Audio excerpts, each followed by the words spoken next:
وہ انہوں نے لکھ کر بھی دیا، وہ تحریر بھی ہے. پھر انہوں نے کمیٹی بنائی جس میں میں بھی شریک ہوا لوائکی کی طرف، سمیع الدین بھی. وہاں ہم نے سب باتیں رکھی، انہوں نے ایگری بھی کیا، لیکن وہ بات آگے نہیں بڑھ سکی. پھر اختر مینگل نے ایک وہ کمیشن بنایا جس میں فراز صاحب، کامران مرزا دیگر تھے، اس کا بھی پیش کیا گیا، کوئی فیصلہ نہیں آیا. جب تک یہ معاملہ حل نہیں ہوگا، اب ہمیں نہیں پتہ ہے کتنے لوگ وہاں جو دوران حراست شہید ہوئے. تو ہم نے تو یہی مطالبہ کیا، ہماری لاشوں کا تو پتہ ہے. اب وہ شرعی مسئلہ بھی ہے. اب ایک خاتون ہے، پتہ نہیں کہ وہ بیوہ ہے ہی نہیں ہے، یا کوئی منگیتر، اس کی منگیتر زندہ ہے ہی نہیں. شرعی مسئلہ بھی ہے، رواجی مسئلہ بھی ہے، بلوچی مسئلہ بھی ہے، انسانی مسئلہ بھی ہے. لیکن نہ جانے کیوں یہ ابھی تک صرف طاقت کی استعمال کی ہوئی تمام مسائل کرتے ہیں. وجوہات کیا ہیں، کیوں اس طرح کرتے ہیں؟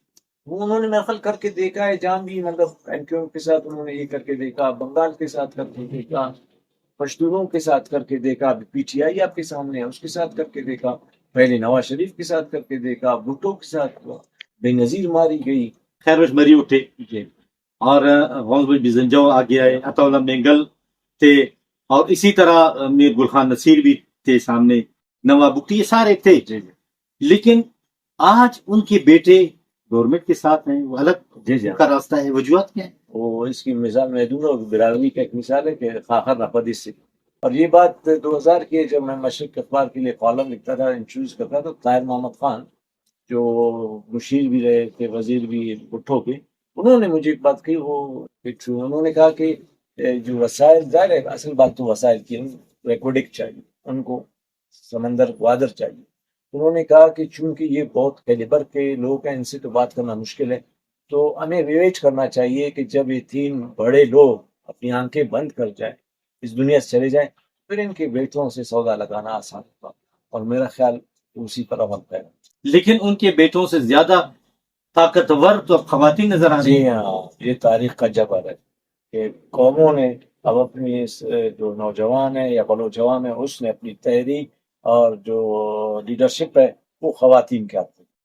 اب ان کے پاس کچھ نہیں، آپ دیکھ رہے ہیں، ان کے جلسے بھی دیکھ رہے ہیں، اور آپ بحیثیت صحافی آپ خود بھی کرنٹ افیئر میں آپ کا عمر گزرا ہے، آپ جانتے ہیں، آپ نبض پر ہاتھ رکھ سکتے ہیں، آپ تمام اس کو دیکھ رہے ہیں کہ اس جلسے کے بعد سب کے جلسے پیچھے پڑ گئے، جو کل تک جن کا نام لے کر لوگ پورے بلاک ہو جاتے تھے روڈ، آج وہ خود موجود ہوتے ہیں لیکن لوگ نہیں آ رہے. کیا ان الیکشن کے نتائج پہ اثرات مرتب ہوں گے بلوچستان کے؟ یقیناً ہوں، کیونکہ ابھی تک تو مجھے یہاں پر گہما گہمی تک نظر نہیں آتی. ایون کہ جب ہم اسلام آباد میں تھے وہاں بھی گہما گہمی نظر نہیں آتی، پنڈی میں بھی نظر نہیں آتی. اور بلوچستان میں روزگار نہیں ہے، رہ گئے وہ کچھ چپڑاسی کلر، وہ بھی اس ان کا بھی باقاعدہ بولیاں لگتی ہیں. لوگ جائیں کدھر جائیں جب آپ لوگوں کو راستہ نہیں دیں گے. پھر ایک سائیکل ہوتا ہے ہر قوم کا، صدیوں میں جب وہ نوجوانوں کی تعداد زیادہ ہوتی ہے، تو اس وقت دیکھیں بلوچوں کی یا اس پورے سائیکل میں جو نوجوانوں کی بڑی تعداد 60%، جب آپ اس 60% پر توجہ نہیں دیں گے، اس کا مطلب ٹائم بم ہے. یہ اگر جرائم کی طرف بھی گیا تو تباہی ہے، اگر منشیات کی طرف بھی گیا تباہی ہے. یہ ہر طرف سے سوسائٹی کے لیے بربادی کی ہے، لیکن سوچنے والا کوئی نہیں ہے، اور سب چیزوں کو ایزی لے رہے ہیں. کوئی سوچ رہا ہے میرا کام چلے، کچھ پیسے بناؤ، شفٹ ہو جاؤ، باقی بلوچستان جائیں، اس کا کام جانے. لوگ مرتے ہیں، جیتے ہیں، وہ جانے، ان کا کام جانے. اچھا، میں نے پنجاب کے کچھ دانشوروں کے ٹی وی پہ مذاکرات سنے، تو وہ کہتے ہیں کہ بلوچستان کی پسماندگی سرداروں کی وجہ سے ہے، وہ ترقی کے لیے نہیں چھوڑتے ہیں. آپ کیا کہیں؟ ابھی تو سارے سردار نہیں کے نا. اگر وہاں پہلے سرداروں کی بات کی جاتی، بابا خیر بخش مری، شہید نواب بخشی سردار تھا، اب تو اس دنیا میں نہیں ہے. اب اگر آپ ان کے بیٹے بھی سب پارلیمان کی سیاست کر رہے ہیں، اختر مینگل بھی پارلیمان کی سیاست کر رہے ہیں، عاصف بزنجو بھی پارلیمان میں رہے ہیں. اچھا، آپ کا جو ہے جنگیز مری وہ بھی پارلیمان میں ہے، شاہزین بگٹی بھی پارلیمان میں. باقی جو بھی سردار ہیں، chief of Sarawan, chief of Jhalawan, Baloch hierarchy میں تو یہی ہیں. سب سے پہلے خان آف کلات، پھر چیف آف سراوان، پھر چیف آف جالاوان، تو سارے سردار تو ان کے ساتھ ہیں. اور پھر اسٹیٹ میں اگر اسٹیٹ کوئی ریٹ ہے تو اس میں سردار کی کیا حیثیت ہے، وہ کس طرح ترقی کو روک سکتے؟ وہ کہتے ہیں کہ یہاں پہ جو خواتین نکلی تھیں یا جو پہاڑوں پہ ہے، ان کو بیرونی امداد مل رہا ہے، وہ اس کے بل بوتے پہ لڑ رہے ہیں. اگر بیرونی امداد مل رہی ہوتی، میں دکھاؤں گا ان کو، ان آئے بچوں کی ان کے پاؤں میں چپل تک نہیں ہے، وہاں پر ان کے پاس پہننے کو کپڑا نہیں تھا، اور اکثر جو خواتین یہاں پر آتی ہیں احتجاج کے لیے وہ مائیں بھیک مانگ کر مسجدوں کے سامنے بیٹھ کر آتی ہیں، اور اکثر کے پاس اگر کچھ تھا، جیسے ہمارے آبا و اجداد نے کچھ کسی نے کوئی مکان کوئی وغیرہ، سب قسم کے جو لوگ ہوتے ہیں جتنا مجھے دے دیں میں یہ کر دوں گا، تو ایسے خاندان بہت سے جانتا ہوں کہ جو اپنے بچوں کی خاطر اپنی جائیدادیں بھی فروخت کر کے پیسے دے دی.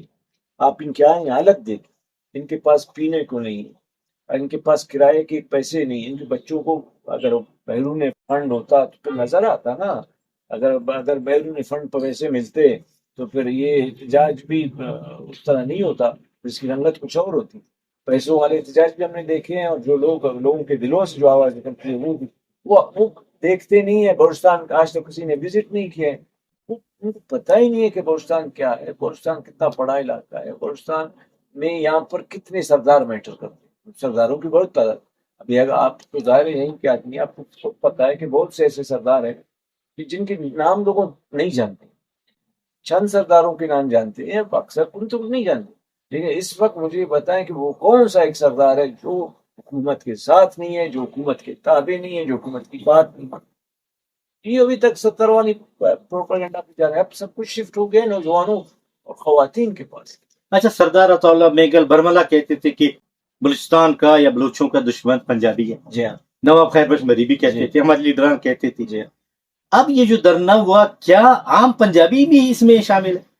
دیکھیں، عام پنجابی سے تو ہماری کی ملاقات ہوئی ہی نہیں نا. اگر وہ وہاں پر خاردار تھا لگائے گئے، کوئی نہ اندر آ سکتا تھا نا. اگر کوئی لوگ سپورٹ کرنا چاہتے تو وہ بیچارے بھی ڈر کے وہیں سے چیزیں رکھتے تھے. ہاں، اگر اس دھرنے کو موقع دیا جاتا کہ وہ وہاں کرتا، وہ پنڈی جاتا، پھر ہمیں پتہ چلتا کہ عوام کیا چاہتے ہیں. اور عام عوام میرا خیال ان کو تو پتہ بھی نہیں ہے بلوچستان کے بارے میں، وہ جانتے بھی نہیں. یہ موقع دیں تب پتہ چلے گا کہ عوام جو ہے، عوام وہی ظاہر ہے. اب جو نصاب میں پڑھایا جا رہا ہے ہو گیا. میں نہیں سمجھتا ہوں کہ عوام پوری کی پوری جو ہے وہ اس طرح کے مظالم پر. ہم نے لوگوں کو روکتے ہوئے جب ہم نکل رہے تھے، ہم نے ایسے بھی لوگ دیکھے جن کی آنکھوں میں آنسو.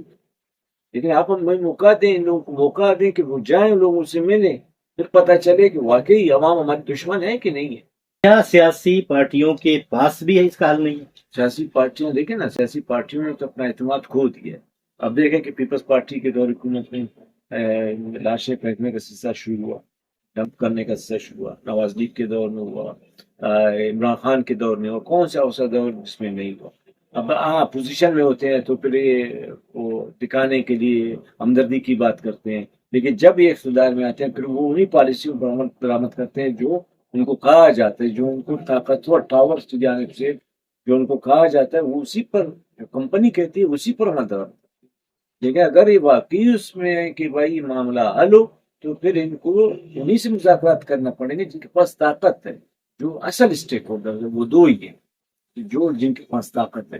اور اگر یہ چاہتے ہیں کہ بلوچستان کا مسئلہ بہتر ہو تو سب سے پہلے یہ کہ جینوئن مسائل کو حل کیا جائے، لوگوں کو بازیاب کرایا جائے، تو ماحول بنایا جائے کہ عام آدمی کو پھر یہ طاقت ملے کہ وہ اس بات کو کر سکے، آگے بڑھا سکے.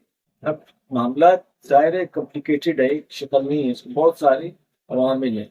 اور جب تک اس طرف بہتری کی ظاہر ہے اصل طاقت تو ریاست کی، وہ جب پہل کرے گی، اچھے لوگوں کو لائے گی، جنرل لوگوں کو لائے گی، مینپولیشن چھوڑے گی، لوگوں کو کچھ نظر آنے لگے گا، شاید پھر کوئی آواز ایسی بھی اٹھے کہ جو امن کے لیے ہو. جب تک ایسے حالات میں میرا خیال میں کوئی بات کر بھی نہیں سکتا، اور شاید کوئی سنے بھی نہیں. امن کے لیے کوئی کرن نظر آ رہی ہے؟